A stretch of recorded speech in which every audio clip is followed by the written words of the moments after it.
రెండో నెల 3 నెలలు ఆ మారిగా 3 నెలల వరకు పింఛన్లు ఇచ్చే కార్యక్రమానికి శ్రీకారం చుట్టాం.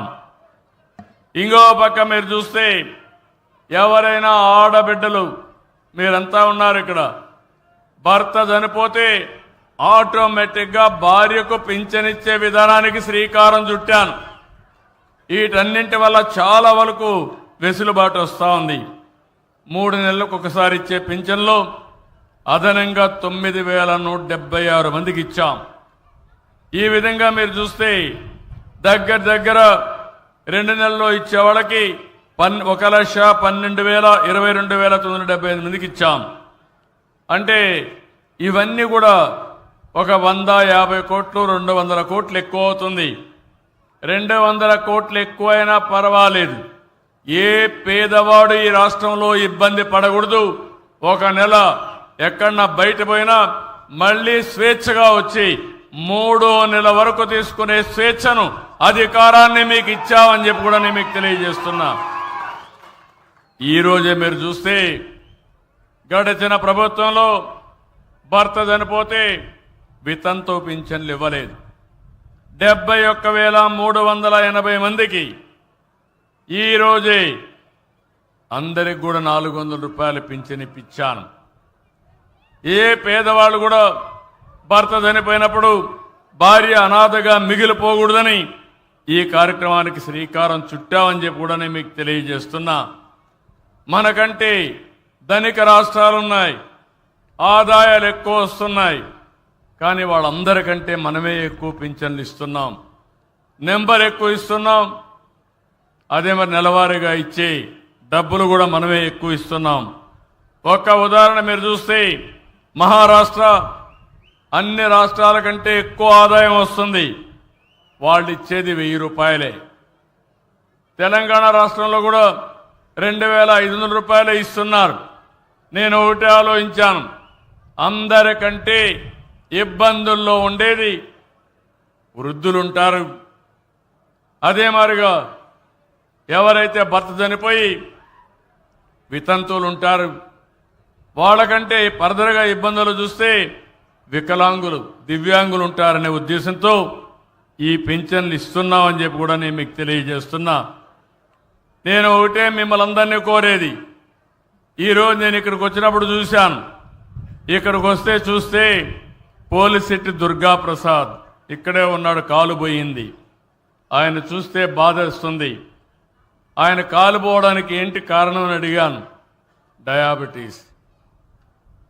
అంటే కోనసీమలో రైస్ ఎక్కువ పండుతుంది కాబట్టి మీరు రైసే తిని బియ్యమే తిని దానివల్ల డయాబెటీస్ వచ్చి తద్వారా ఒకసారి ఎక్కువ షుగర్ వచ్చేసిన తర్వాత సకాలానికి ట్రీట్మెంట్ చేసుకోకపోతే ఇలాంటి సమస్యలు వచ్చే పరిస్థితి వస్తూ ఉంది. ఆయన కుమార్తె పాపం వెంకట సత్య అనిత బీటెక్ చేసింది, కష్టపడి చదివించాడు, ఇంకా సర్టిఫికేట్ తెచ్చుకోలేకపోయారు. అందుకే నేను హామీ ఇస్తున్నా, ఆ అమ్మాయికి 1,50,000 రూపాయలు ఇచ్చి సర్టిఫికెట్లు ఇప్పించే బాధ్యత తీసుకుంటాం.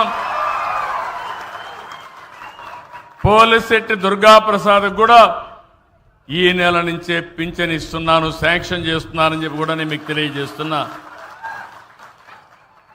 ఇంకో పక్కన శ్రీ సాయి లక్ష్మి చంద్ర బిఎస్సి కంప్యూటర్ చేసింది.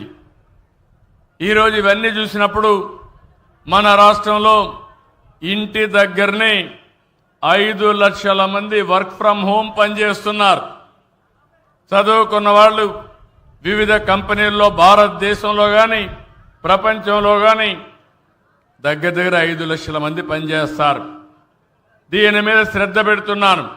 వీళ్ళిద్దరికీ ఉపాధి కల్పించే బాధ్యత ఎవరైతే సాయి లక్ష్మి చంద్ర ఉందో ఆ అమ్మాయికి వర్క్ ఫ్రమ్ హోమ్ కానీ ఉద్యోగాలు ఇప్పించడానికి కూడా ఇప్పుడే కలెక్టర్కి ఆదేశాలు ఇచ్చా. ఇద్దరికి ఉద్యోగాలు ఇప్పించి పనిచేసేదానికి శ్రీకారం చుడతామని చెప్పి కూడా నేను మీకు తెలియజేస్తున్నా. ఇలాంటి కార్యక్రమాలు మనం చేసుకుంటూ పోతున్నాం. ఇంకో పక్క మీరు ఒకసారి చూసినప్పుడు ఈ ప్రభుత్వం ఈ నెలలో 12వ తారీఖున 1 సంవత్సరం పూర్తి చేసుకుంటున్నాం. నేను ప్రతి గంట ఆలోచిస్తున్నా, ప్రతిరోజు సమీక్ష చేసుకుంటున్నా. ఒక్క నిమిషం కూడా వృధా కాకుండా మీకు పనులు చేయడానికి ముందుకు పోతున్నాం. పింఛన్ల పెంపు నెలకు 2,720 కోట్లు. మొత్తం ఇప్పటికైన ఖర్చు 34,000 కోట్లు. డిఎస్సి పెడతా ఉన్నాం మా యువత కోసం. నోటిఫికేషన్ ఇచ్చాం. మెగా డిఎస్సి పెడుతున్నాం.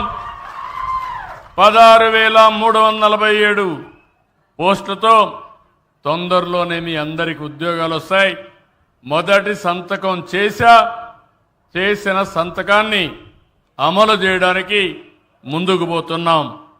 మా ఆడబిడ్డలు, డాక్రా సంఘాలు, మీరు ఒకసారి గుర్తుపెట్టుకోవాలి. మీ అన్నగా నేనే సంఘాలను పెట్టా. ఆడబిడ్డలకు నేనే, మీరు ఒక్కసారి ఆలోచిస్తే ఈరోజు దీపం పెట్టి వంట గ్యాస్ ఉచితంగా ఇచ్చా. ఇప్పుడు వంట గ్యాస్ కూడా కొనుక్కోలేమంటే మళ్ళీ ప్రతి ఒక్క ఇంటికి, ప్రతి ఆడబిడ్డకి 3 సిలిండర్లు ఉచితంగా మీకు ఏర్పాటు చేస్తున్నాను. ఒక్కొక్కసారి నేను ఉచితంగా ఇస్తున్నానంటే గ్యాస్ కంపెనీలు కూడా సరిగా చేయకుండా మీ దగ్గర డబ్బులు తీసుకునే పరిస్థితి వస్తున్నారు. నేను ఇచ్చేది డబ్బులు మీకు కానీ గ్యాస్ కంపెనీలకు కాదు. అందుకే ఇప్పటి నుంచి 4 నెలలకు ఒకసారి మా ఆడబిడ్డల అకౌంట్లో ఆ డబ్బులు మీ అకౌంట్లో వేస్తానని మరొకసారి మా ఆడబిడ్డలందరికీ హామీ ఇస్తున్నా. మా ఆడబిడ్డల ఖర్చులు తగ్గించాలని ఆలోచిస్తున్నాను. దీనికి కూడా శ్రీకారం చుడతాను. ఇంకో పక్క రోడ్లన్నీ గుంతలు పడిపోయినాయి. గోతులు పెట్టి వెళ్ళారు. గుంతలన్నీ పూడ్చాం. దీనికి 1,200 కోట్లు ఖర్చు అయింది. 20,000 కిలోమీటర్లు బాగు చేశాం. మళ్ళీ హామీ ఇస్తున్నాం. భవిష్యత్తులో కూడా ఈ రోడ్లు సక్రమంగా మెయింటైన్ చేసే బాధ్యత ఈ ప్రభుత్వం తీసుకుంటామని చెప్పి కూడా నేను మీకు తెలియజేస్తున్నాను. మత్స్యకారులు చాలా ఇబ్బందుల్లో ఉన్నారు. 217 జీవో తెచ్చారు వాళ్ళ పొట్టగొట్టడానికి. ఈరోజు ఆ జీవోను రద్దు చేశాం. మత్స్యకారుల సేవలో వేట సమయంలో వాళ్లకు ఆర్థిక సహాయం చేయాలనే ఉద్దేశంతో ఒక్కొక్క కుటుంబానికి 20,000 రూపాయలు చొప్పున 259 కోట్ల రూపాయలు రిలీజ్ చేశాం. ప్రతి ఒక్కరికి, పేదవాళ్ళకి కడుపు నిండా తిండి పెట్టడానికి ఆ రోజు అన్నా క్యాంటీన్లు తెచ్చాం. ఈరోజు మీరు గుర్తుపెట్టుకోవాలి, మన నాయకుడు ఎన్టీ రామారావు గారు మొట్టమొదటిసారిగా టీటీడీలో అన్నదాన కార్యక్రమాన్ని ప్రారంభించారు. ఈరోజు ఆ కార్యక్రమం చాలా బ్రహ్మాండంగా జరుగుతూ ఉంది.